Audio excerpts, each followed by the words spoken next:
Commencer cette table ronde qui est consacrée à l'outre-mer, en nous excusant pour ce retard, puisque voilà, on avait une autre table ronde qui a été très, très riche en débats, et je suis convaincue que la nôtre, celle-ci, va avoir également la même richesse d'échanges. Donc une partie des personnes sont en présentiel dans la salle ici, et d'autres sont en visio. J'espère que voilà, la connexion se fera de la façon la plus satisfaisante possible tout au long de ces échanges. Donc, cette table ronde consacrée à la rénovation énergétique des logements en Outre-mer.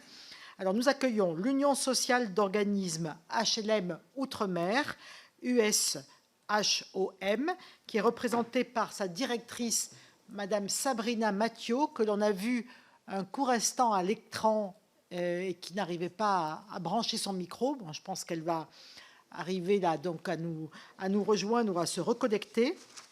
Nous avons ici dans la salle l'Union sociale pour l'habitat en Outre-mer, USHO2M, qui est représentée par M. Brian Soorana, qui est directeur des Outre-mer, et par M. Rémi Vasseur, qui est responsable du département énergie et bas carbone au sein de la direction de la maîtrise d'ouvrage. L'Union sociale pour l'habitant, que nous avons déjà entendu lors d'une audition précédente, représente les organismes d'HLM. Et puis le Centre d'innovation et de recherche du bâti tropical, le CIRBAT, représenté par son directeur, M. Frédéric Chanfin. Le CIRBAT est un pôle d'innovation qui est porté par la Chambre de métiers et de l'artisanat de La Réunion. Il mène des recherches sur l'adaptation des matériaux de construction et des normes aux réalités des milieux tropicaux.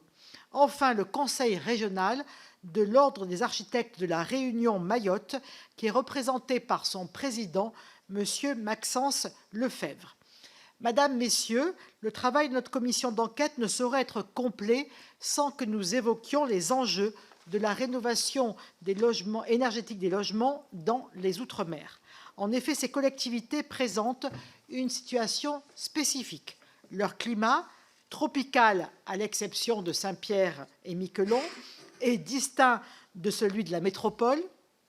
On pourrait croire dès lors que la rénovation énergétique n'y est pas un enjeu fort, mais au contraire, il s'agit d'un sujet qui concerne au premier plan les Outre-mer.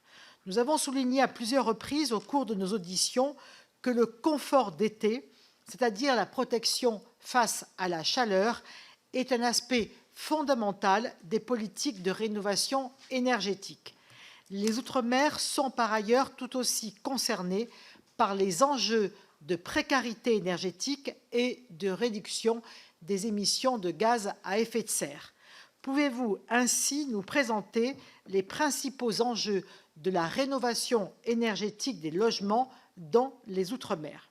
De plus, les matériaux utilisés dans la construction dans les Outre-mer sont spécifiques aux milieux tropicaux. Leurs caractéristiques en termes de durabilité et d'isolation nécessitent des recherches adaptées. Ainsi, pouvez-vous nous faire un état des lieux de l'utilisation des matériaux biosourcés dans les Outre-mer dans la rénovation énergétique? Y a-t-il des contraintes à leur développement? Enfin, la rénovation des bâtiments dans les Outre-mer doit répondre à des contraintes propres. En particulier, ils doivent pouvoir résister à des événements météorologiques extrêmes comme des cyclones. Est-ce qu'il y a des synergies entre ces travaux et ceux de la rénovation énergétique ou, au contraire, excusez-moi.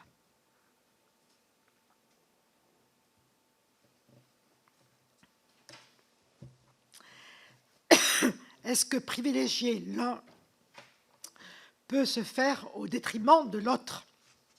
Avant de vous laisser la parole pour répondre à ces premières questions, il me revient de vous indiquer que l'audition est diffusée en direct et en différé sur le site internet du Sénat et qu'un compte-rendu sera publié. Je dois également vous rappeler qu'un faux témoignage devant notre commission d'enquête est passible des peines prévues aux articles 434-13, 434-14 et 434-15 du Code pénal, qui peuvent aller de 3 ans à 7 ans d'emprisonnement et de 45 000 € à 100 000 € d'amende. Je vous invite donc à prêter serment de dire toute la vérité, rien que la vérité, à lever la main droite et à dire « je le jure ». On va commencer ici par vous, messieurs, qui êtes en présentiel. Je le jure. Je le jure. Madame et messieurs, à votre tour, si vous pouvez vous prêter à ce formalisme. On ne vous entend toujours pas, Madame Mathieu. On ne vous entend toujours pas. Bon, on va passer aux autres messieurs. Pardon, je vous prie de pardon. m'excuser. Parfait. C'est moi, je le jure. Parfait. Messieurs. Je le jure. Je le jure. Voilà, je vous remercie. Alors, on va peut-être commencer d'abord en présentiel, et puis ensuite on passera à Madame et Messieurs qui êtes en visio. Je vous remercie, Madame la Présidente. Madame la Présidente, Mesdames les vice-présidentes et Messieurs les vice-présidents, Monsieur le rapporteur, Mesdames les sénatrices et Messieurs les sénateurs, Mesdames et Messieurs, tout d'abord, au nom de l'Union sociale pour l'habitat que nous vous présentons aujourd'hui avec Monsieur Rémi Vasseur et Alban Charrier, permettez-nous de vous remercier pour votre invitation à cette table ronde organisée par la commission d'enquête sur l'efficacité des politiques publiques en matière de rénovation énergétique. Comme vous l'avez indiqué, Madame la Présidente, le sujet de nos échanges portera aujourd'hui sur les départements et régions d'outre-mer. En propos liminaire, j'indiquerai que, très rapidement, pour ce qui concerne l'Union sociale pour l'habitat, depuis 30 ans, la mission Outre-mer, devenue depuis quelques années une direction, assure au sein de l'USH, qui représente près de 600 adhérents en France hexagonale et dans les Outre-mer, l'organisation et l'animation du dossier de la politique nationale du logement social en faveur des acteurs du secteur, dans les DROM aussi bien que dans les COM quand nous sommes invités à y travailler. Ce travail est conduit pour une action concertée en matière d'affaires publiques et d'élaboration de propositions législatives et réglementaires, la relation, l'appui et l'animation de l'action professionnelle dédiée aux organismes HLM dans les Outre-mer, la communication et la diffusion des actions de l'USH auprès des organismes dans les territoires ultramarins, le développement du partenariat avec les instances professionnelles et associatives partenaires, services de l'État que vous connaissez, aussi bien le Parlement, et enfin un partenariat avec les associations régionales des maîtres d'ouvrages sociaux dans l'océan Indien, la Guadeloupe et en Guyane pour l'organisation des activités telles que des séminaires dédiés aux bailleurs sociaux. Madame la Présidente, Monsieur le rapporteur, aujourd'hui, le secteur reste marqué par une forte baisse de l'offre de logements neufs, en locatif et en accession, par la persistance de l'habitat indigne estimé à 155 000 logements, soit 16% du parc total des DROM, un fort besoin de réhabilitation du parc locatif social et la hausse des coûts de revient du logement social exacerbée par la forte évolution de l'inflation. Pour rappel, le parc de logement social est d'environ 172 000 logements dans les DROM et environ 19 000 logements dans les COM. Tout DROM confondu, le nombre de demandes de logement social enregistrées en 2022 atteint près de 80 000 demandes. Enfin, sur la programmation de logements neufs pour l'année 2022, 4 800 logements sociaux en locatif et en accession ont été financés, mais seulement 2 800 logements issus des programmations des années précédentes ont été livrés. On estimerait que ce serait une baisse de 12% au nombre de logements sociaux financés, 11% au nombre de logements sociaux livrés. Sur les principaux enjeux de la rénovation énergétique dans les Outre-mer, qui est le sujet de notre échange d'aujourd'hui, nous rappellerons en préambule ce que disait Madame la Présidente de l'USH, Emmanuelle Cos. Le secteur HLM veut être au rendez-vous des enjeux de la décarbonation du parc résidentiel.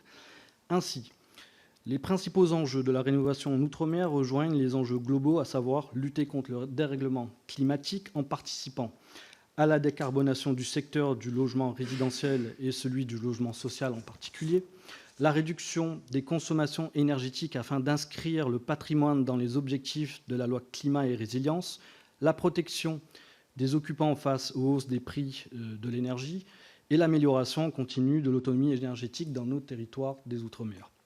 La réussite de l'atteinte de ces enjeux doit impérativement passer par une prise en compte sérieuse et concertée des spécificités climatiques, géographiques, ainsi que des usages propres aux populations de nos DROMCOM. Ces grands objectifs se confrontent à une difficulté opérationnelle qui devient l'enjeu majeur pour les Outre-mer. En effet, l'ensemble des politiques de rénovation énergétique doivent s'appuyer sur une démarche d'état des lieux, puis de programmation, de mise en œuvre et enfin de contrôle. L'outil réglementaire pour la mise en œuvre d'une stratégie de rénovation est aujourd'hui le DPE.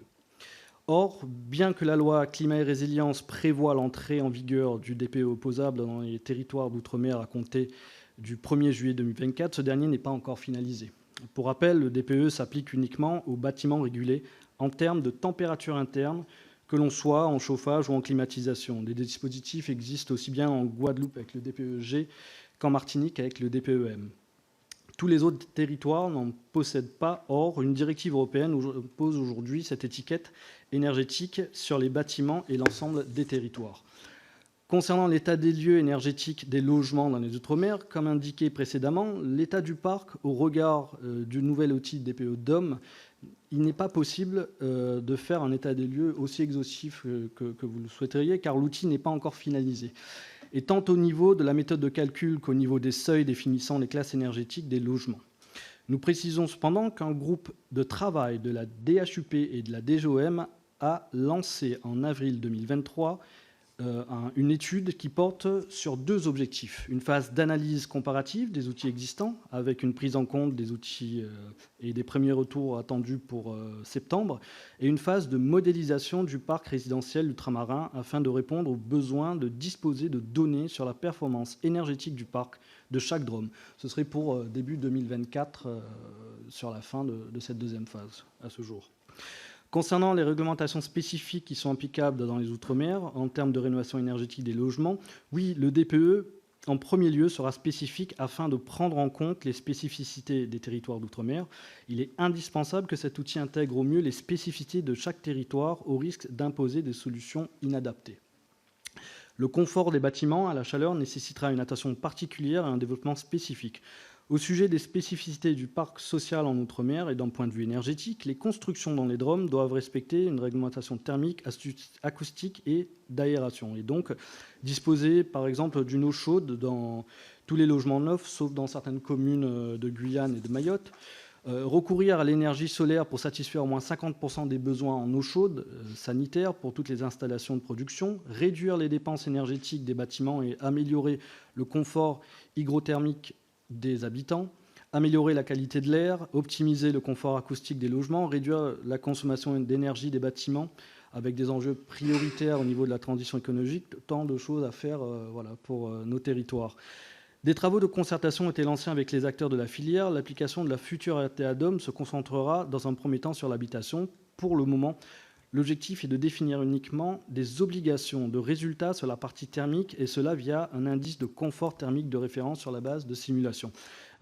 C'est cet outil thermique qui est développé en ce moment par le CSTB et qui est inspiré par des outils existants, est en cours de test et qui a besoin encore de concours de nos organismes de logements sociaux ultramarins. Très rapidement, pour rappel, la version actuelle du RTADOM repose sur des critères de moyens. La loi du 10 août 2018 pour un État au service d'une société de confiance ambitionne de modifier le CCH en intégrant la notion d'obligation de résultat via la mise en place d'indicateurs de performance adaptés. Concernant les synergies entre ces travaux et sur la résistance à des événements météorologiques extrêmes comme les cyclones, dans le cadre de la rénovation énergétique, nous pensons qu'il ne faut pas opposer les deux enjeux qui sont finalement très liés et très importants pour l'avenir de nos Outre-mer et plus largement pour la France dans son ensemble. Peut-être que le CNOA pourra nous donner plus d'éléments sur le sujet. En effet, la rénovation énergétique se mêle avec bien plus de force qu'en hexagone à d'autres problématiques qui parfois passent pour prioritaires, les risques naturels, le mal-logement, le foncier. Il nous faudra donc développer plus d'études, c'est notre avis pour le coup, avec des financements pérennes pour pouvoir avoir une plus grande lisibilité sur ces enjeux-là.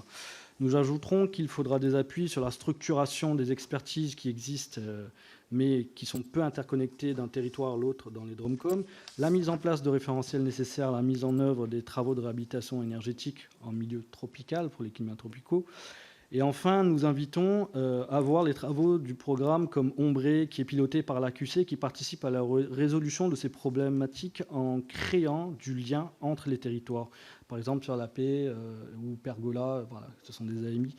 en cherchant des moyens pérennes de produire et d'adapter les référentiels, par exemple l'assise de la construction durable, et en développant la connaissance pour répondre à des besoins spécifiques. Des études, retours d'expérience sur la pose d'isolants en climat tropical ou sur les façades, toitures végétalisées. Voilà pour cette première partie en liminaire. On répondra bien évidemment avec plaisir à l'ensemble des autres questions qui viendront et une note bien évidemment vous sera adressée, Madame la Présidente, Monsieur le rapporteur. Merci. Monsieur Vasseur, est-ce que vous voulez rajouter quelque chose? Non, pas à ce stade. Plutôt quand d'autres questions seront posées, je vais peut-être juste compléter un tout petit peu ce qui a été dit sur les financements, parce qu'on était un petit peu dessus sur la fin, donc ça permet de rester dans la thématique. C'est-à-dire que si les deux thématiques ne s'opposent pas, il faudra aussi les financer. Et donc ça veut dire que certains financements à date qui ne s'intéressent qu'au scope de l'énergie peuvent ne pas être adaptés pour adresser ces problématiques qui peuvent être spécifiques autour du parasismique, paracyclonique et des sujets un peu connexes qui rentrent dans les spécificités de ces territoires. Donc il faudra également dépasser peut-être certains clivages financiers pour arriver à adresser ces sujets. Merci. Madame Mathieu, est-ce que vous... on va peut-être vous laisser la parole. Oui, Voilà. Désolée, la connexion n'est pas terrible de là où je vous appelle. Est-ce que vous m'entendez? Très bien. Parfait. Madame la Présidente, Madame la Vice-présidente, Messieurs les rapporteurs, Mesdames et Messieurs les sénateurs, d'abord, je tiens vraiment à vous remercier d'avoir réservé un moment dédié à la fois au logement social ultramarin et puis à la question de la rénovation et de sa décarbonation dans le cadre évidemment de la loi climat-énergie qui nous touche et puis qui nous concerne de très près nécessairement. Alors, compte tenu des solutions qu'il représente, le logement social, et la nécessité qu'il évolue, qu'il s'adapte, est d'autant plus importante sur nos territoires, eu égard la spécificité des ménages. Alors, spécificité en ce sens qu'il y a une population effectivement un peu plus fragile, des ménages qui nécessitent un accompagnement peut-être un peu plus accru. Vous le savez, 80% des citoyens, en tout cas des familles, sont éligibles au logement social. Il en va donc à la fois du logement de ces citoyens, mais aussi de leur dégager des marges de manœuvre dans leur vie de tous les jours et améliorer leurs conditions de vie en leur permettant d'avoir le moins de dépenses possibles liées notamment à l'énergie. Donc ça, c'est peut-être en propos liminaire. J'aimerais inscrire mon propos dans le contexte qui est, donc c'est un peu plus de 170 000 logements sociaux dans les Outre-mer. On représente à peu près 15% du parc, donc le parc social représente 15% de logements. Donc c'est pour cela qu'il est important aussi que les politiques et les enjeux aussi financiers liés à l'accompagnement intègrent bien la dimension, l'importance du social, certes, mais également du privé. Je me veux assez impartiale et juste à ce propos, même si je suis là pour représenter le secteur public. J'aimerais également préciser un élément qui me semble très important, c'est les statistiques. Je crois qu'il est nécessaire de dire qu'à bien d'égards, il reste encore des statistiques, une data à compléter, à fiabiliser, en tout cas à consolider. J'en veux pour preuve la dernière ENA, l'enquête nationale sur le logement, qui est faite par l'ONR, l'Observatoire national de la rénovation énergétique, et qui n'intègre pas nos territoires. Je pense qu'on manque encore de data. Et donc, ces éléments me permettent de mesurer et d'inscrire vraiment mon propos dans sa limite, qui est celle qu'on n'a pas véritablement une connaissance accrue des taux d'effort des ménages ultramarins en matière de dépenses énergétiques et de précarité énergétique. On arrive à sentir le pouls à travers d'autres indicateurs de suivi.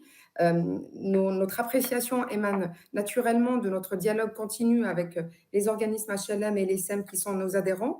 Et donc, c'est ce dialogue continu qui nous permet d'avoir une vision, il me semble, assez limpide.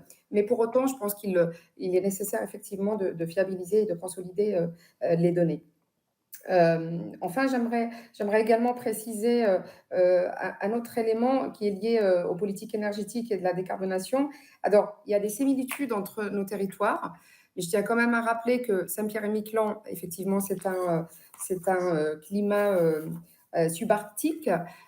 Et au-delà, l'île de la Réunion en particulier, par rapport aux autres îles, elle dispose d'une petite partie qu'on pourrait qualifier de climat tempéré. On pourrait donc assimiler en termes de dispositions, notamment qu'elles soient techniques ou d'accompagnement dans la décarbonation et dans la rénovation à l'Hexagone.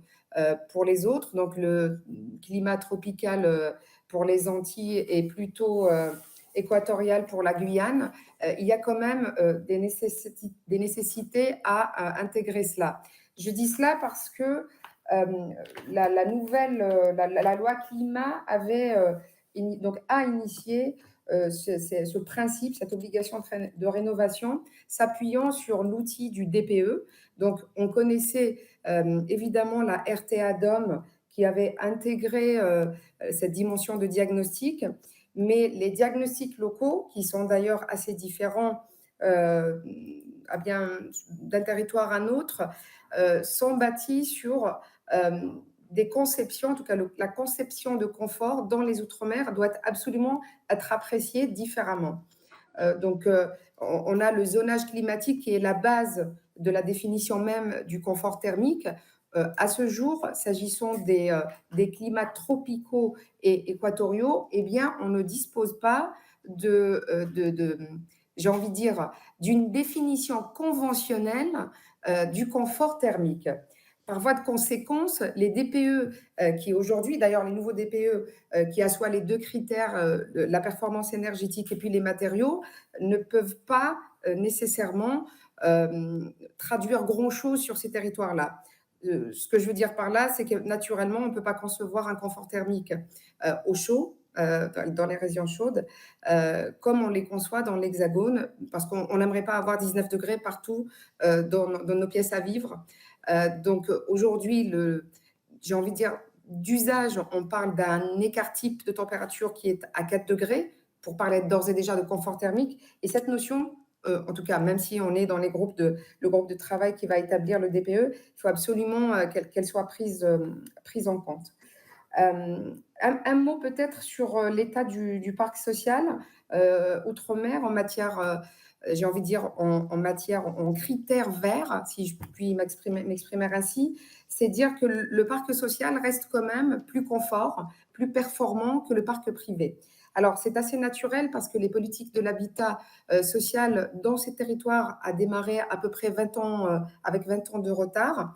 Par voie de conséquence, le parc est un peu plus jeune. D'ailleurs, les bailleurs sociaux ultramarins sont 2 fois plus endettés que les bailleurs, leurs homologues de l'Hexagone. Il en résulte que, au-delà donc de ce démarrage tardif, on a, avec l'arrivée de l'EADOM, donc l'instauration de la défiscalisation, une dynamique qui avait impulsé le secteur du logement social, qui fait qu'aujourd'hui, nous avons à peu près un tiers de notre parc qui date de 2010. Alors, les chiffres sont approximatifs, mais les études à la fois sur la défiscalisation et sur le logement qu'on a en notre possession, et puis notre connaissance du parc auprès de nos bailleurs, nous conduisent à confirmer cet ordre de grandeur. Et donc, étant construit, donc ce quasiment tiers de parc ayant été construit après 2010, il était assujetti à la réglementation RTA-DOM qui, déjà, avait intégré une notion de confort thermique, notamment à travers la ventilation naturelle. Donc, je pense que on n'est pas, j'ai envie de dire qu'on est assez... naturellement, on va épouser la courbe et la participation à cette dynamique de décarbonation, mais je pense que le constat est déjà fait à ce niveau-là. Je vais essayer de limiter mes propos pour aller à l'essentiel. Juste dire que le deuxième élément qui participe à un parc performant, c'est que les bailleurs sociaux dans les Outre-mer n'équipent pas les bâtiments d'équipements de refroidissement. Pour autant, il faut absolument signaler, et on commence à avoir des chiffres parce qu'on a organisé justement des échanges autour de cela, même si le bailleur ne pose pas d'équipement, parce que la RTA-DOM appelle à la ventilation par l'extérieur, donc à des ouvertures, eh bien, il y a quand même des personnes, des locataires qui, quand ils arrivent dans le parc, ils décident d'installer une climatisation. Et mon propos se veut, j'ai envie de dire, en coordination avec justement l'intervention, par exemple, de la prime, enfin de Agir Plus, qui accorde des financements aux locataires pour poser sa climatisation. Alors, malheureusement, ça vient s'inscrire en dissonance absolue avec la dynamique qui est impulsée techniquement par la RTA DOM. C'est-à-dire que le bailleur construit des logements qui sont faits pour être ouverts sur l'extérieur avec, vous savez, des jalousies, c'est ces espèces de fenêtres qui s'ouvrent et qui sont pas, somme toute, qui sont pas faites pour isoler votre environnement. Donc, quand vous arrivez pour déposer un équipement, on s'inscrit absolument en faux avec ce qui est initié initialement. Et là-dessus, j'aimerais dire que même si on se félicite des interventions d'EDF, qui sont d'ailleurs très importantes dans les Outre-mer pour ce qui est du parc privé, bien sûr, il faut absolument qu'on revoie notre façon de fonctionner sur ces éléments. Sur l'eau chaude sanitaire, qui est également financée pour ce qui est des ménages individuels, hein, on ne parle pas du parc privé, mais pour le bailleur social, c'est intégré, là encore, depuis la RTA DOM. Donc, on a construit l'eau chaude sanitaire. Maintenant, on utilise les panneaux solaires. Alors, il s'est avéré, et d'après les retours de nos bailleurs, que c'est contre-productif. Alors, c'est assez rentable sur le plan environnemental. Sur le plan financier, il y a quelque chose à repenser parce que l'entretien de ces équipements pour le bailleur, avec les charges récupérables sur les locataires, pèse lourd dans les charges des locataires. Par conséquent, il y a sans doute, il y a par exemple du photovoltaïque qu'on pourrait porter autrement, qui serait moins coûteux et qui pèserait moins sur les ménages. Alors l'idée, bien sûr, chez le bailleur, c'est à la fois de répondre aux exigences réglementaires sans jamais peser sur le locataire qui est déjà bien fragile.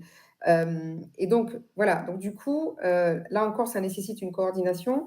Je crois que l'élément qui est important sur les financements et sur peut-être les choses qui restent à progresser, c'est que le retour qu'on en a pour le moins, c'est que d'abord, il faut cette notion de confort thermique, il faut une définition conventionnelle avec un DPE qui soit donc cohérent avec ces climats. Il faut absolument une différenciation parce qu'on ne peut pas considérer effectivement que la Réunion soit absolument dans le même état que les Antilles. Le deuxième élément, c'est que s'agissant des financements aujourd'hui, on va privilégier des financements qui ne vont pas toujours dans les dynamiques sociales et écologiques, alors que l'idée, c'est quand même de s'inscrire dans les deux et de prévoir la coordination. Les travaux de réhabilitation aujourd'hui sur le parc des Outre-mer, au même titre d'ailleurs que ceux qui sont en lien avec le renforcement sismique paracyclonique, peuvent être justement l'occasion, si on donnait bien sûr un coup de pouce, enfin si on prévoyait des dispositifs et des outils de financement qui soient adéquats, peuvent aider à créer une dynamique très positive, y compris sur le parc social. Il faut savoir que l'intervention des certificats, par exemple, d'économie d'énergie en Outre-mer, je crois que c'est 1,2%, alors qu'il y a encore de la marge de manœuvre à ce niveau-là. Et les interventions d'EDF, d'ailleurs, je crois qu'ils financent en partie le programme Ecodom que nous portons pour changer les usages. Et ça, ce sera peut-être le dernier élément. On peut agir sur l'enveloppe d'une façon moins importante parce que la RTA DOM avait posé sur des ventilations naturelles, de la cohérence quand on pose des équipements. Là, il faut un accompagnement financier pour le parc social qui est quand même inexistant aujourd'hui, alors qu'on finance ces équipements qui certes créent du confort, mais qui créent aussi, ce faisant, des passoires thermiques. Il faut qu'il y ait un choix, en tout cas un consensus qui se trouve à ce niveau-là. Et le troisième élément, c'est les changements comportementaux, parce qu'on peut agir en Outre-mer sur les usages et avoir un impact plus important. Peut-être aussi que c'est pour cela qu'on avait fait ce choix de créer un dispositif qui permette la formation des ménages aux économies d'énergie, parce que ça peut être très rentable. Un petit point sur Saint-Pierre-et-Miquelon, je voudrais dire que Saint-Pierre-et-Miquelon, je crois que EDF dépense 8 millions d'euros par an, alors que je crois que le CA, le chiffre d'affaires, c'est 4 millions d'euros. Ces chiffres datent de 2021. Saint-Pierre-et-Miquelon, c'est un territoire très important. Il est classé aujourd'hui alors en zone H1, en zone climatique. C'est le seul territoire d'outre-mer qui se retrouve dans le classement hexagonal, alors qu'on devrait permettre des accompagnements beaucoup plus importants parce que vraiment, c'est beaucoup plus dépensier. L'année dernière, fin d'année 2022, l'État a dépensé 1 million d'euros d'aide aux ménages de Saint-Pierre-et-Miquelon. Cet argent a servi à payer l'augmentation du fioul, parce qu'évidemment, tout est produit par le fioul, alors qu'il aurait pu servir de façon pertinente sur l'accompagnement, par exemple, du parc qui est prévu. Étant entendu qu'on aurait pu convenir d'une co-construction d'une politique énergétique avec le Canada ou un pays qui soit à côté, mais là, il s'agit de souveraineté. C'est d'autant plus important pour Saint-Pierre-et-Miquelon que c'est un PTOM qui n'ouvre donc pas droit aux fonds verts, enfin les fonds européens verts, sauf le fait, je crois, il y a quelque chose, mais rien à voir avec les fonds verts. Donc voilà ce que je pourrais dire, et puis je suis ouverte pour recevoir vos questions. Merci. Merci beaucoup. Donc, on va passer on va passer à Monsieur le directeur Chanfin pour le CIRBAT. Oui, bonjour Madame la Présidente, Monsieur le Vice-président, Monsieur le rapporteur, Mesdames et Messieurs les sénateurs. Je vous remercie déjà pour cette invitation pour participer à cette table ronde autour de la question de la rénovation énergétique. Dans mes propos introductifs, je pourrais vous dire que la question de la rénovation énergétique, on la traite, nous, au CIRBAT, depuis sa naissance, je dirais, depuis 2009, au même moment où la réglementation, effectivement, RTA-DOM a été publiée pour une mise en application en 2010, puisque cette année-là correspond effectivement à la création de notre pôle. Et notre première champ d'intervention était effectivement, comme vous l'avez rappelé tout à l'heure, Madame la Présidente, nous sommes un service de la Chambre des métiers, donc nous travaillons avant tout pour les très petites entreprises et PME du secteur du bâtiment. Et notre pôle est intervenu effectivement en soutien, en appui technique à ces entreprises, en leur offrant effectivement des outils, en développant de la formation autour de la question de cette réglementation. Donc, au départ, et au fil des années, effectivement, nous sommes structurés pour développer pas mal de choses, notamment autour de tout ce qui est matériaux. Alors, les enjeux, effectivement, au-delà du CIRBAT, c'est aussi une mobilisation des acteurs de la construction à La Réunion, que ce soit les architectes, les bureaux d'études, les assureurs. Nous sommes tous conscients des enjeux qu'il faut mettre en avant pour traiter cette question et améliorer la rénovation énergétique de nos bâtiments. À La Réunion, nous avons effectivement un foncier de plus en plus réduit, avec des demandes de logement de plus en plus importantes. Et il faut effectivement prendre également en compte le vieillissement de la population, et également aussi une certaine part de la population qui est dans la précarité. Et donc nous, à travers de notre activité de tous les jours, nous essayons effectivement d'apporter des solutions sur cette problématique et accompagner au mieux les professionnels. Vous aurez l'occasion, je pense tout à l'heure, dans les questions qui me seront posées, j'aurai l'occasion de vous présenter un certain nombre d'actions. Je ne veux pas être davantage long dans mon introduction, si ce n'est peut-être juste pour rappeler sur la question de la rénovation énergétique. Là, j'avais évoqué la question des matériaux. Aujourd'hui, le CIRBAT, en réponse également à aussi une orientation stratégique de la région, travaille à mettre en œuvre des schémas régionaux dans le cadre de la SRD2I, également de la stratégie de spécialisation intelligente, qui a mis un axe fort au développement de nouveaux matériaux pour effectivement prendre en compte, cela a encore été plus révélé lors de la crise Covid en 2019, de la vulnérabilité de notre territoire effectivement par rapport à tout ce qui est importation, à essayer de développer des nouveaux matériaux à La Réunion. Donc c'est sur ce genre d'action, de projet que nous intervenons dans ce cadre de rénovation énergétique. Voilà. Merci. Alors, on va terminer ce premier tour de table par Monsieur Lefebvre, au niveau du Conseil régional de l'Ordre des architectes de la Réunion Mayotte. Oui, bonjour à tous.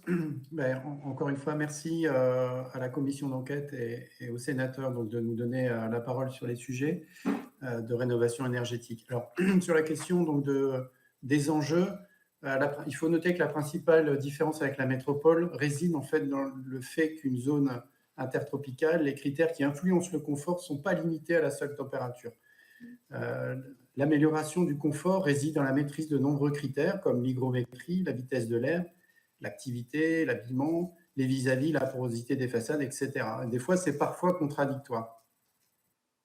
À noter que l'indépendance énergétique des DOM est loin d'être acquise et l'éloignement des circuits logistiques d'approvisionnement crée une énergie chère à produire et fortement carbonée, même si des solutions sont en cours d'élaboration comme le solaire, le SWAC, etc. La loi de transition énergétique pour la croissance verte impose aux Outre-mer d'atteindre l'autonomie énergétique en 2030. On en est encore loin. L'ensemble des réglementations thermiques et énergétiques métropolitaines est fondé sur l'amélioration de la performance des systèmes actifs, tels que le chauffage et la clim, car il est présupposé, au moins pour le chauffage, qu'une installation préexiste. Ce n'est pas le cas dans les Outre-mer, alors peut-être hors Saint-Pierre-et-Miquelon, bien sûr, car contrairement aux États-Unis, où plus de 95% des constructions sont équipées de climatisation, l'équipement des habitations avec de tels dispositifs est faible, à La Réunion en tout cas. Savoir que l'usage de la climatisation peut représenter 50% de la consommation électrique d'un foyer. Donc les enjeux résident davantage à orienter la politique publique vers une conception bioclimatique des logements, visant prioritairement à réduire l'usage de la climatisation, plutôt que d'en améliorer la performance. Sur l'état des lieux des consommations, juste pour rappel, la consommation des ménages représente 45% de la consommation énergétique de l'île de La Réunion. Une consommation moyenne annuelle d'un foyer réunionnais, c'est 3500 kWh par an, soit 650 € par an, contre 5000 kWh par an en France métropolitaine, soit 1000 € environ par an. Il faut savoir que la généralisation des chauffe-eau solaires et l'absence de chauffage dans les foyers explique cette situation. Comme l'ont rappelé mes collègues, la RTA-DOM mise en place en 2010 à La Réunion a modifié considérablement la configuration des logements collectifs, la double orientation des façades pour la ventilation, la pose de brasseurs d'air dans les chambres, les protections solaires, etc. Mais il faut savoir quand même que les maisons individuelles qui représentent 60% des constructions ne respectent pas, en général, la réglementation RTA-DOM, qui est pourtant obligatoire. Et encore plus dans le secteur informel, notamment à Mayotte. Donc l'enjeu réside donc dans l'habitat individuel pour nous, mais dans la simplification des dispositifs d'aide et d'accompagnement à la rénovation par la mise en place d'un dossier administratif unique pour toutes les aides à la rénovation avec un seul service instructeur pour la collecte des financements. Voilà, donc le but étant d'encourager la rénovation énergétique dans les logements individuels et les architectes et les bureaux d'études ont toute leur place dans ces audits. On parle de passoire thermique dans la loi énergie-climat. Je pense que ce terme n'est pas adapté pour les zones intertropicales telles que La Réunion. Voilà, donc vous l'avez rappelé, donc les classements DPE ne sont pas obligatoires dans les DOM. Concernant les matériaux biosourcés. Alors, il existe différents matériaux utilisables pour améliorer la performance des bâtiments, pas seulement en isolation. On peut citer la brique de terre comprimée, les parpaings de pouzzolane, qui sont donc plutôt des matériaux géosourcés, mais par contre qui se heurtent au système normatif et assurantiel classique, comme le marquage CE, les normes de construction. Donc là, on a des blocages. D'autre part, les matériaux pour l'isolation sont sensibles aux insectes xylophages très présents dans les DOM, tels que la paille de coco, la ouate de cellulose ou la bagasse. Alors, étant donné le caractère limitant de la filière locale, nous, on pense qu'il convient de poursuivre les négociations avec la Commission européenne pour la mise en place d'une procédure de normalisation simplifiée pour l'importation des produits en provenance d'États sans système comparable à celui de l'Union européenne, en dérogation du marquage CE. On propose donc un marquage RUP, région ultra-périphérique, voilà, afin de s'approvisionner en matériaux biosourcés dans l'environnement régional. Concernant donc la synergie entre les cyclones et la rénovation énergétique, oui, bien sûr, il y a des interférences. Par exemple, un volet anticyclonique qui est très étanche ne répond pas à ce que demande la RTA-DOM, qui demande plutôt quelque chose de très poreux. Donc là, il y a une interférence. Il conviendrait de les faire converger davantage en privilégiant des réglementations sur les objectifs plutôt que sur des règles prescriptives. Alors, pour nous, il n'y a pas vraiment de synergie dans le sens où la mise en conformité aux règles de résistance cyclonique d'un habitat améliorerait l'efficacité énergétique. L'inverse pourrait être vrai dans le sens où revoir l'isolation en toiture ou en façade, ajouter des protections solaires, serait l'occasion d'améliorer le comportement d'un bâtiment face à un cyclone. Donc encore une fois, la résistance paracyclonique passe avant tout par le savoir-faire des entreprises et des maîtrises d'œuvre. Voilà. Merci déjà pour ces premières interventions. Je vais essayer peut-être la parole à monsieur le rapporteur. Il serait intéressant aussi que peut-être que vous nous fassiez un point sur la couverture de l'ensemble des départements et territoires d'outre-mer en termes de voilà, maison France Rénov, du service France Rénov ou pas, parce qu'on a cru comprendre que si dans la métropole, le territoire était couvert à quasi 98%, ce n'est pas le cas, ou en tout cas dans l'ensemble de l'outre-mer et des territoires et départements d'outre-mer. Monsieur le rapporteur.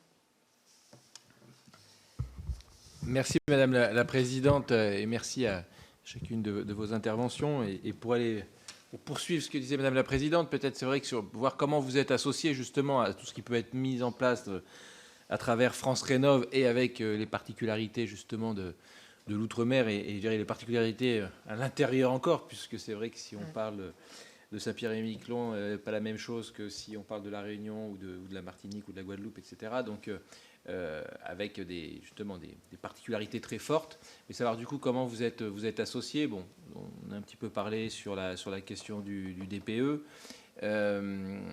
Ça, c'était peut-être une première question. Il y avait, je voulais savoir aussi si en fait il y avait déjà des exemples, alors peut-être sur le logement social, mais pas que, de rénovation en fait, de travaux de rénovation qui étaient faits vraiment sur un axe justement de réflexion de rénovation thermique et notamment pour le coup plutôt vers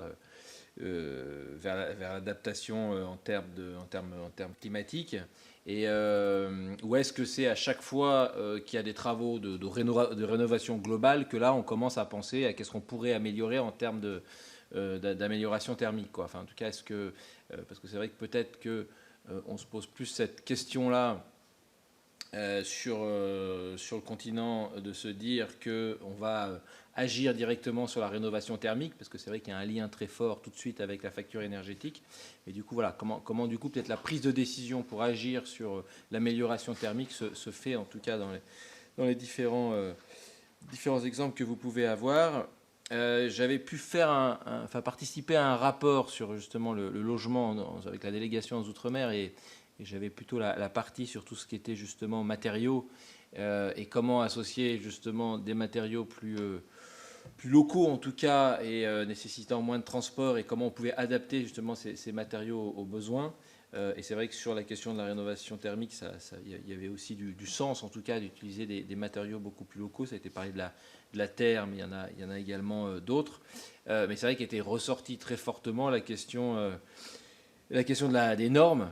À la fois des normes pour, entre guillemets, ces nouveaux matériaux, en tout cas ces matériaux qui étaient peut-être moins utilisés, et donc à la fois de pouvoir avoir des normes, des avis techniques, des questions d'assurance derrière, et puis vous en avez parlé aussi sur la question de comment utiliser des matériaux qui sont parfois à proximité, sur des pays voisins, mais qui n'ont pas la marque CE européenne, et donc qui pouvaient poser des problèmes. Je me rappelle notamment de Saint-Pierre-et-Miquelon, du coup, qui ne pouvaient pas prendre du bois juste à côté du bois canadien, parce qu'on n'avait pas les mêmes types de réglementation.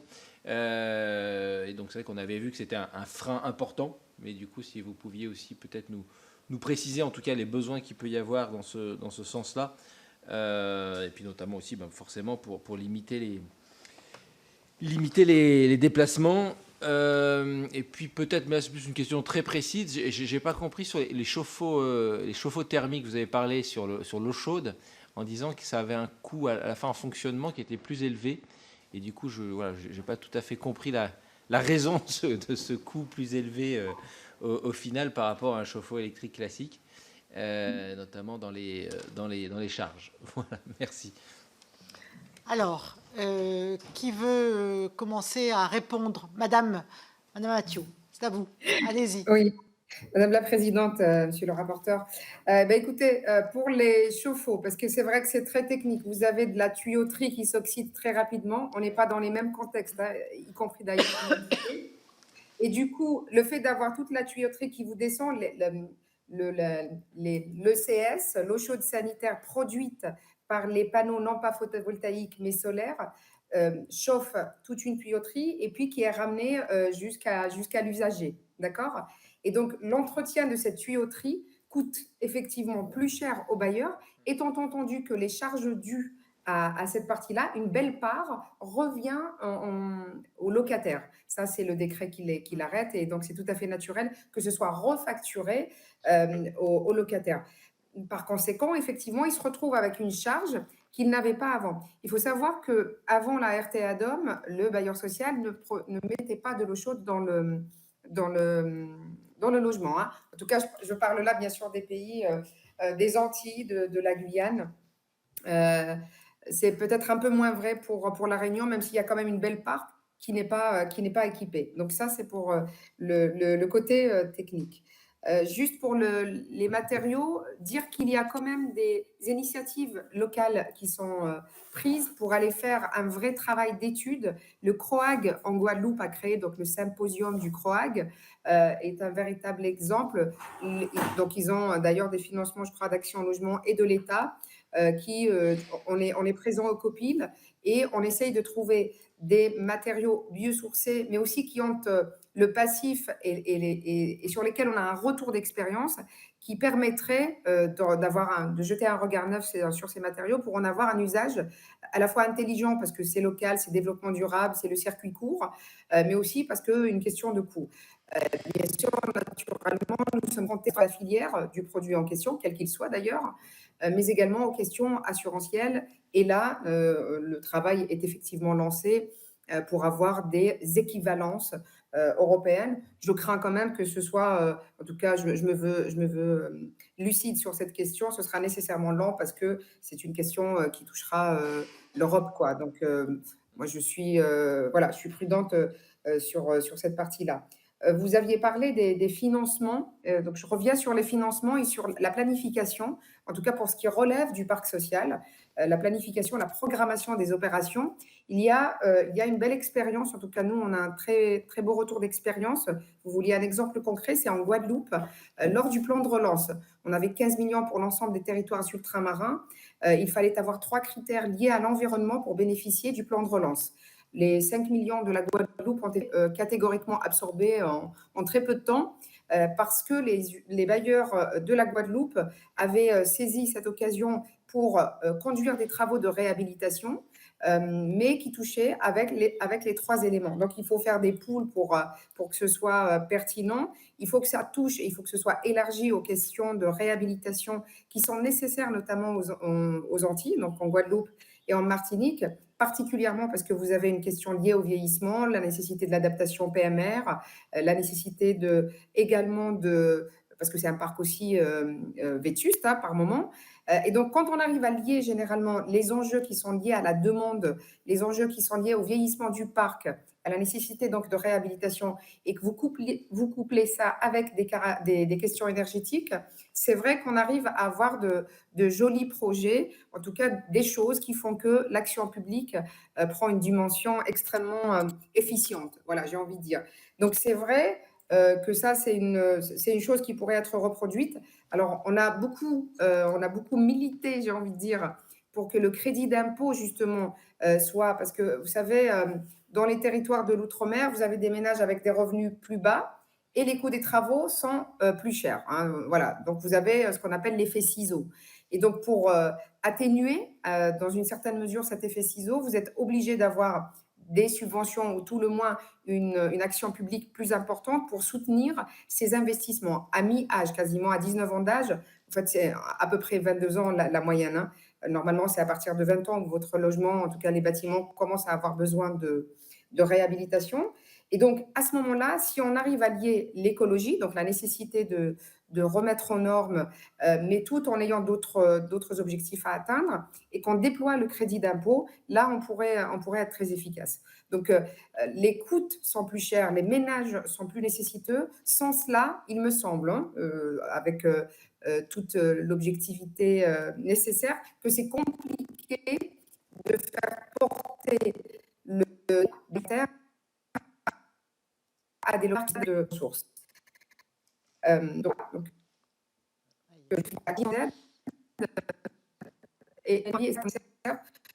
On vous entend très mal, là. On est désolé, on commence à vous entendre très mal. Ah ben là, on vous entend plus. Là, ça va? Oui, Pas grave. mais peut-être que si vous coupez la caméra, parce qu'on a des propos très, très hachés. Ben, si vous m'y faites, parce que je ne voulais pas le faire, hop. Voilà, hop. Okay. Est-ce que là, vous m'entendez mieux? Oui, c'est nettement mieux. Merci.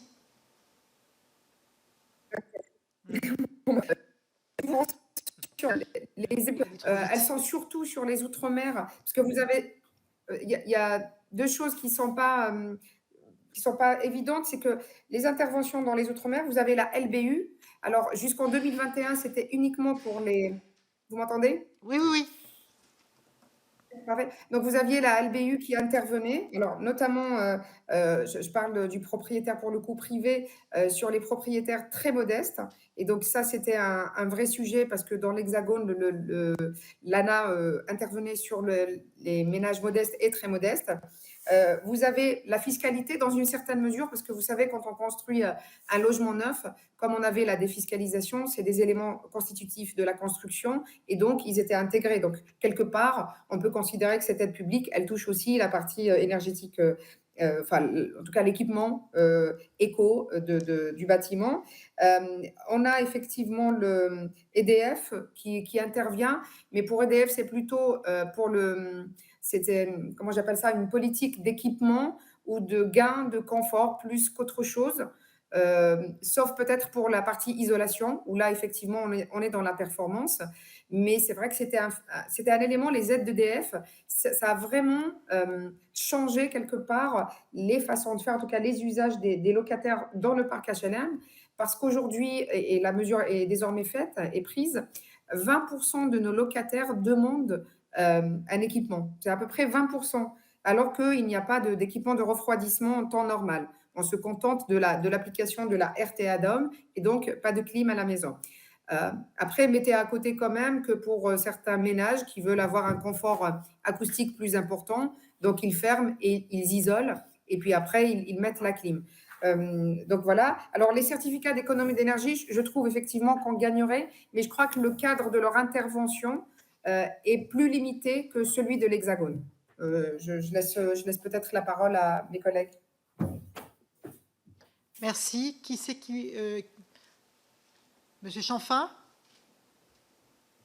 Oui, merci, Madame la Présidente, Monsieur le rapporteur. Si vous me permettez, je voulais revenir sur les propos de Monsieur le rapporteur, qui évoquait la question des matériaux locaux, l'utilisation des matériaux locaux. Et à ce titre, j'aimerais peut-être rappeler un petit peu l'historique de cette question pour la Réunion, puisque les travaux ont été engagés, je dirais, à partir de 2017, au travers d'une étude qu'on avait lancée à cette époque, qui s'intitulait Isobiodome. Alors, l'étude a été rendue en 2019 et a pu mettre en évidence effectivement, sur la base sur la base de ressources locales que nous avons prélevées. Donc, il s'agissait du cryptoméria, du vétiver, du bois de goyavier et de la bagasse. Cette étude effectivement avait démontré des caractéristiques très intéressantes au niveau des performances thermiques de ces matériaux. Et cette étude a été le point de départ, je dirais, pour lancer une dynamique autour de cette question des matériaux biosourcés à La Réunion, puisqu'elle a été prise et a intéressé un certain nombre d'entreprises.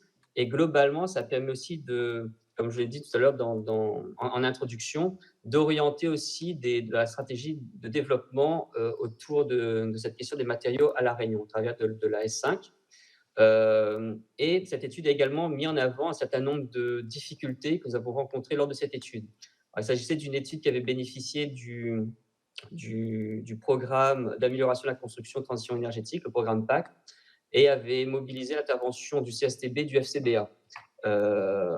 Et suite à cette étude, si vous voulez, on a pu effectivement, on est en train de travailler en ce moment à structurer davantage la filière des matériaux biosourcés, puisqu'on a pu mettre effectivement en évidence des points positifs, mais également des points négatifs, notamment sur la question de la durabilité des matériaux vis-à-vis d'un insecte que nous retrouvons en climat tropical, qui sont les termites.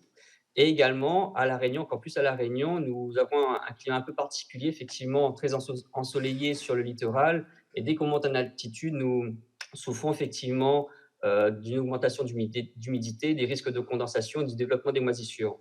Et lorsqu'on parle de matériaux biosourcés, effectivement, ils sont comment dire ça, ils sont affectés par ces voilà,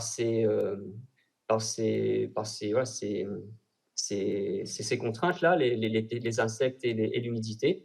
Et au-delà de ça, on a pu également mis en évidence que localement, il y avait une nécessité d'avoir développer davantage la recherche, notamment en termes de moyens d'essai, puisque nous sommes très loin de la métropole. Lorsque l'on réalise ce type d'études et ce type de recherche, il faut mobiliser un certain nombre donc, de matières grises et d'équipements scientifiques.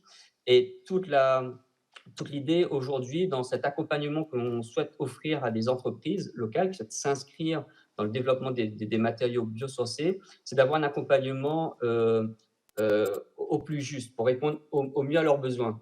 Donc aujourd'hui, il y a des partenariats qui sont notamment développés avec l'Université de La Réunion pour effectivement avoir et acquérir des équipements pour pouvoir développer des prototypes. Se posera la question, effectivement, la question de la normalisation, comment faire reconnaître ces nouveaux matériaux localement, notamment si on souhaite les inscrire dans des programmes de rénovation ou peut-être même de construction neuve, je pense à des nouveaux isolants par exemple, va se poser la question de comment les faire reconnaître, la question de la certification notamment, pour au niveau surtout des assurés, apporter toute la confiance dans ces nouveaux matériaux. Et là, je tiens également à rappeler des actions et un projet qui est mené et porté par la Fédération des entreprises d'outre-mer, la FEDOM, qui travaille effectivement à la mise en place d'une cellule locale de validation de la conformité. Donc, tout l'objectif sera effectivement sur la base des travaux qui sont réalisés suite à la recherche, d'avoir une certaine porosité entre le monde de la recherche et le monde de l'économie. Donc là, voilà, je voulais rappeler ça pour vous montrer effectivement qu'il y avait des choses qui sont engagées, qui sont en train d'être menées sur cette question des matériaux biosourcés avec un certain nombre de partenaires. Et monsieur le rapporteur avait également évoqué tout à l'heure la question comment nous mettons en œuvre la question de France Rénov', à travers MaPrimeRénov'. En tout cas, nous, en tant que chambre de métier, il y a des conventions de partenariat, notamment qui sont menées avec EDF. Nous déployons au travers de nos centres de formation des formations autour de tout ce qui est RTA-DOM, mais également l'accompagnement des entreprises à obtenir la mention RGE. Et systématiquement, dans le cadre de ces formations, à destination de nos entreprises, des intervenants d'EDF peuvent intervenir effectivement pour présenter les aides dans le cadre de la compensation territoriale, dans le cadre des territoriales de compensation, pardon, et également d'exposer et de présenter tous les dispositifs d'aide associés à MaPrimeRénov'. Voilà. Et enfin, il y a un dernier point que j'aimerais là vous soumettre, qui m'est également apporté à la fois en écoutant certaines entreprises, mais également d'autres partenaires tels que SPL Horizon, qui œuvrent également à déployer ces dispositifs sur le territoire, qui concernent effectivement une très grande complexité dans l'instruction des dossiers de MaPrimeRénov'. Et il y avait également autre chose. Il s'agissait également de mettre également en évidence une certaine inadéquation entre les bouquets de travaux présents dans MaPrimeRénov' et des spécificités que nous retrouvons notamment à La Réunion. Certains bouquets de travaux ne sont pas forcément en réponse directe à des besoins locaux. Voilà. Est-ce que vous êtes également confronté à des problématiques de fraude ou de malfaçon. Et donc, voilà, est-ce que vous avez des exemples? Est-ce que c'est souvent des choses qui vous remontent, ou tant du côté des entreprises que des particuliers? Alors moi, à mon niveau, je n'ai pas ce retour d'information, mais je pourrais éventuellement prendre note et questionner les partenaires autour de moi et vous apporter une réponse prochaine. Ok, on va peut-être passer à Monsieur Lefebvre, et puis on reviendra ici dans la salle en présentiel. Oui, juste pour compléter donc les propos sur le chaude solaire en tant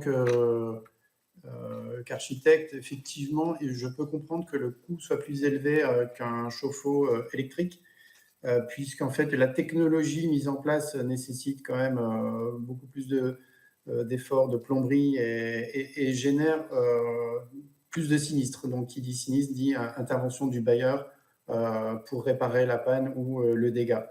Donc, je crois qu'il se développe également en ce moment une alternative donc, de chauffe-eau alimentée par les panneaux solaires. Je pense qu'effectivement, ça améliore, enfin, en tout cas, ça réduit, il me semble, le nombre de sinistres du fait de l'absence de plomberie, en tout cas limité dans le logement. Concernant la rénovation des logements collectifs sociaux, moi, ce que je constate dans les appels d'offres des bailleurs locaux, c'est qu'on a des degrés donc, de rénovation qui sont sur 3 stades, on va dire. On a le stade 1 qui concerne les équipements intérieurs, donc on va dire plutôt de l'équipement intérieur, la mise en accessibilité PMR, des salles de bain, etc., donc qui est fait donc, soit à 100% des cas. Deuxième stage, c'est la rénovation énergétique, donc la pose souvent de volets, l'installation de CS, la pose de bardage. Et le stage 3, c'est la création de surface. Donc ça, c'est assez rare. Mais dans ce que je constate, le stage 1 et 2 sont souvent réunis pour créer donc, un marché plus conséquent qui intéresse davantage les entreprises et les architectes. Concernant la formation, en tout cas la capacité des architectes à répondre à France Rénov', j'ai regardé donc, les statistiques sur 5400 architectes référencés dans la rubrique architecte du site France Rénov'. Il y en a 45 dans les Outre-mer, donc effectivement c'est peu. L'Ordre des architectes et forces de proposition, en tout cas, communiquent sur le sujet de plus en plus pour solliciter les architectes et les faire rentrer dans ce marché. Mais la question, c'est aussi la formation. Et je sais que l'école d'architecture propose donc depuis peu, dans sa formation initiale du cycle master, un enseignement sur le déjà là, et qui va s'étoffer à la rentrée. Il aborde aussi bien la réhabilitation que la rénovation, la mutabilité, la réversibilité, l'adaptabilité ou le réemploi, la décarbonation. Donc ça va plutôt dans le bon sens, mais pour l'instant, effectivement, la situation peut être améliorée. Alors, messieurs, qu'est-ce que vous pouvez nous dire en complément et au regard des questions posées par le rapporteur, s'il vous plaît? Merci. Oui, donc je vais apporter un complément très bref et rapide sur le sujet de l'eau chaude sanitaire, qui a été aussi un sujet dans l'Hexagone, oui, avec la RT 2012 et le développement massif de cette solution qui a amené à des fois des mauvaises prescriptions et donc des déboires en termes d'entretien. Donc c'est un sujet déjà de fond présent un peu partout. Donc là, on était sur l'obligation effectivement de 50% de solaire thermique pour répondre au sujet de l'eau chaude sanitaire. Un des projets d'évolution de la RT2A DOM dans sa nouvelle version, c'est d'ouvrir au moins à 50% de chaleur renouvelable, dans le sens où ouvrir un peu peut-être le champ des possibles techniquement. À la nuance près qu'à date, les pompes à chaleur sembleraient déjà exclues du sujet, et j'avais un doute sur les panneaux photovoltaïques, notamment, qui étaient avancés. Je ne sais plus ce qu'avait dit la DHUP sur le thème. Donc, bon, on ouvre le champ des possibles, mais peut-être pas tant que ça. Concernant les matériaux, la question porte de manière, entre guillemets, textuelle sur les biosourcés. Ça a déjà été évoqué avant. On peut l'ouvrir tout de suite au géosourcé. J'ai même envie de l'ouvrir au réemploi, parce que globalement, l'ensemble des matériaux qu'on aura à la fois, entre guillemets, sous le coude, qui permettent de répondre aux besoins d'approvisionnement, peut-être en coût, et aussi, surtout en décarbonation, toujours dans l'idée d'éviter de faire venir de manière très coûteuse en carbone et en capitaux de la ressource extérieure à ces domaines. Donc là, pour le coup, le logement social, dans son sens très large, c'est un berceau d'innovation assez fertile. Les bailleurs sont très friands d'innovation, échangent beaucoup entre eux sur ces thématiques, s'associent à des dispositifs expérimentaux, à des industriels qui veulent tenter d'innover, rentrer dans ces cycles d'innovation. Donc là, il y a plusieurs solutions qui ont déjà été évoquées, hein, comme la brique, comme j'ai perdu le terme, isobiodome de la Réunion. On pourrait ajouter aussi d'autres recherches en ce moment dans les Antilles autour des algues sargasses, où on est encore à l'état d'expérimentation, mais peut-être de trouver un petit peu une solution qui permette à la fois de gérer le sujet de prolifération des algues et trouver des ressources supplémentaires en matériaux, trouver un débouché finalement pour peut-être à la fois trouver une réponse pertinente aux deux thématiques. Donc pour tout ça, on va retrouver tous les problèmes qu'on a globalement dès qu'on envisage matériaux et innovation, c'est-à-dire qu'il va falloir quelqu'un pour vous produire la matière en amont, quelqu'un pour la transformer souvent derrière, éventuellement la qualifier, quelqu'un pour la prescrire efficacement, parce que c'est pas parce que la matière est disponible qu'elle va être prescrite, soit par méconnaissance, soit par prudence. Après, il faut qu'elle soit effectivement correctement mise en œuvre sur chantier. Et enfin, seulement après, elle est réceptionnée, éventuellement entretenue, et voire à la fin peut-être déposée, revalorisée. Donc tout ça, c'est un cycle avec, entre guillemets, beaucoup de SI dans la boucle à faire tomber, sachant que, entre guillemets, tant qu'on n'a pas réussi à boucler cette boucle, on va être dans une espèce de hold-up à la mexicaine, comme on pourrait dire, entre, d'un côté, les clients qui attendent que l'offre existe, et d'un autre côté, les industriels qui attendent que la demande existe pour construire l'offre. Donc comment on va réussir à amorcer la machine ? L'avantage, c'est que, comme on l'a dit, le logement social peut être un bon allié, justement, pour lancer ces mécaniques et ces filières. Des initiatives existent déjà dans l'Hexagone, d'autres très probablement aussi dans les territoires dont je n'ai pas encore entendu parler. C'est quelque chose d'assez courant, ces notions de partenariat, voire même des fois monter une filière ad hoc pour répondre à un besoin spécifique. Donc dans les limites aussi qu'on a évoquées, et peut-être qu'on n'a pas assez dites, c'est les notions de coût et de surcoût, parce qu'à l'arrivée, on veut non seulement produire local, bas carbone, mais aussi social. Donc toujours la notion de réussir à maîtriser les coûts de production pour les bailleurs sociaux, sachant qu'on l'a rappelé qu'à date, ils ont tendance à être encore supérieurs sur ces territoires à ceux de l'Hexagone, dans des territoires où les bailleurs sont plus récents, encore plus endettés, parce qu'encore en train de constituer le parc, entre guillemets, zéro. Donc on se retrouve à avoir la superposition de ces problématiques. On l'a beaucoup évoqué aussi, le sujet d'assurance, et comme avant, j'ai envie de rappeler le sujet d'être capable de le prescrire, c'est-à-dire qu'il faut qu'il y ait des architectes, des maîtres d'œuvre, des bureaux qui les connaissent, qui sachent les mettre en œuvre, des contrôleurs techniques qui les acceptent, la capacité aussi à produire des dérogations techniques, les ATEX, en temps et en heure sur ces matériaux, puisque la plupart sont justement pas encore en technique courante, donc il va falloir les faire rentrer dans ces mécaniques. La notion de marquage, de peut-être se dire que est-ce que le marquage CE c'est le bon niveau ou pas, est-ce qu'il n'y a pas un autre type de marquage à envisager. Aussi, je ne l'ai pas dit, mais une fois qu'on va produire localement de la matière, ça va être de dire aussi effectivement comment on la qualifie, comme je l'ai dit discrètement. Donc on n'a pas forcément accès à tout l'arbre de compétences et techniques de bande-mesure sur tous les territoires qu'on pourrait avoir dans l'Hexagone. Donc comment qualifier rapidement ces matériaux, être sûr de leur réplicabilité en termes de qualité, on va dire intrinsèque, sur ces matériaux qu'on va mettre en place. Je pense avoir été à peu près complet là-dessus. Autre chose également que je veux ajouter sur le cas du logement social, on est dans une logique généralement donc, de parc, vous êtes dans un réseau, donc des acteurs qui dialoguent entre eux, qui sont des acteurs du temps long. Donc ils ont souvent une logique d'échelle, de planification à distance, avec le fait d'être capable d'embarquer plusieurs sujets en un. La réhabilitation, généralement, ça s'arrête pas au sujet de la thermique. On embarque aussi l'accessibilité, le vieillissement, la biodiversité. Donc c'est souvent des enjeux qui sont déjà naturellement inscrits dans ces cycles et qu'il va falloir continuer à soutenir pour éviter de resserrer justement le scope peut-être face à l'urgence et de malheureusement oublier d'autres sujets qui vont être capitaux au cycle suivant. Comme l'économie circulaire, oui, que j'évoquais plus tôt, si on s'embarque juste bio et géosourcé, c'est dommage de ne pas embarquer aussi la revalorisation de ces matières, avec déjà beaucoup d'enjeux sur l'Hexagone là-dessus, mais encore plus là-bas, dans le sens où si on veut être capable de réemployer la matière, potentiellement il va falloir la stocker.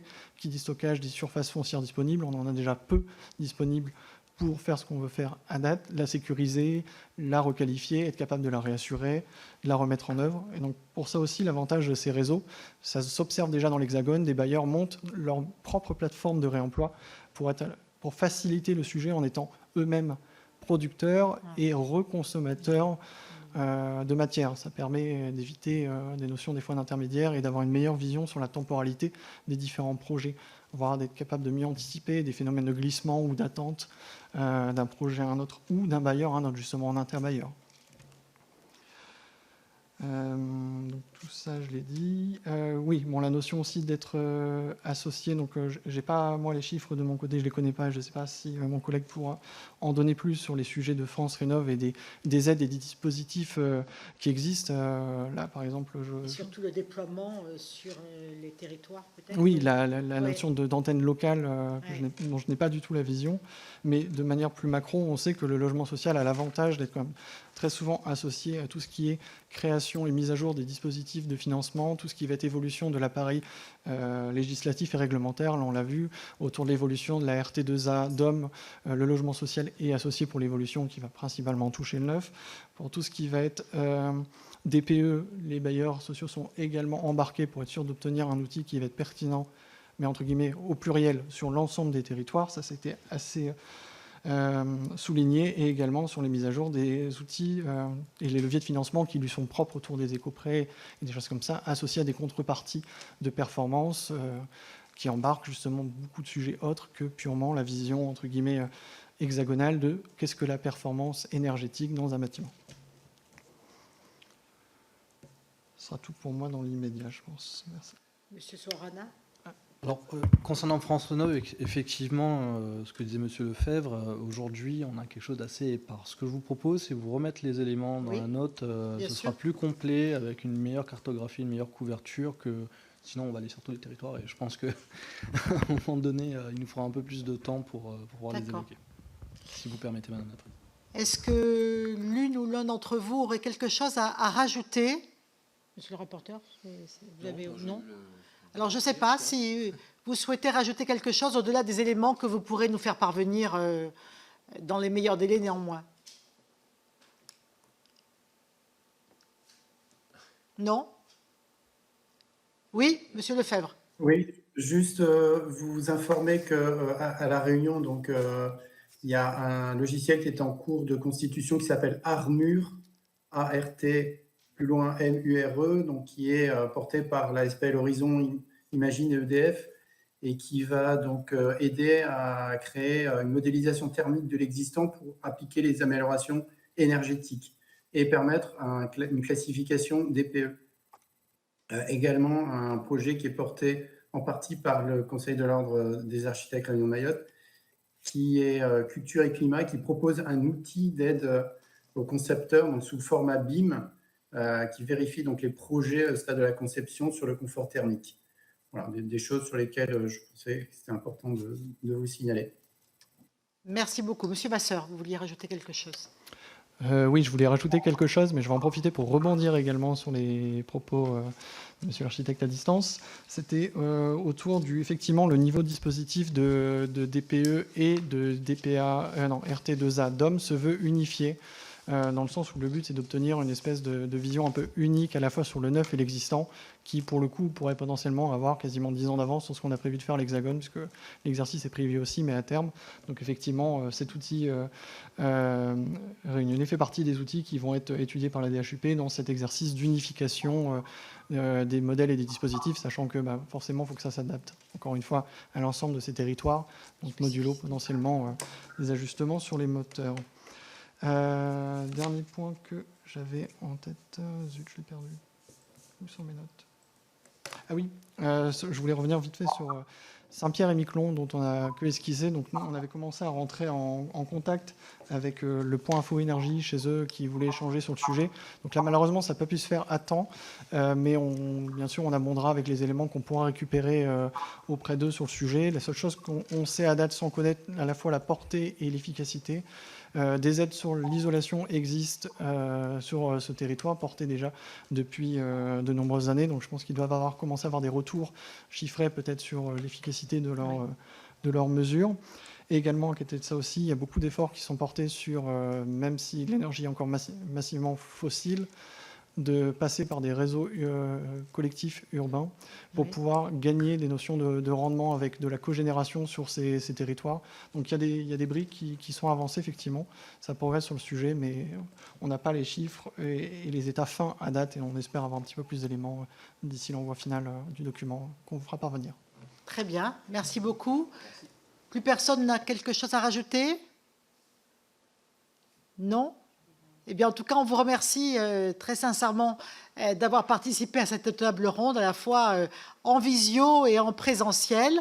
Alors, je ne sais pas quelle heure il est chez vous, si on vous souhaite bon après-midi, bon déjeuner, je ne sais plus, là. Bonne nuit pour moi. Bon, en tout cas, Il fait nuit, effectivement, ouais. d'accord.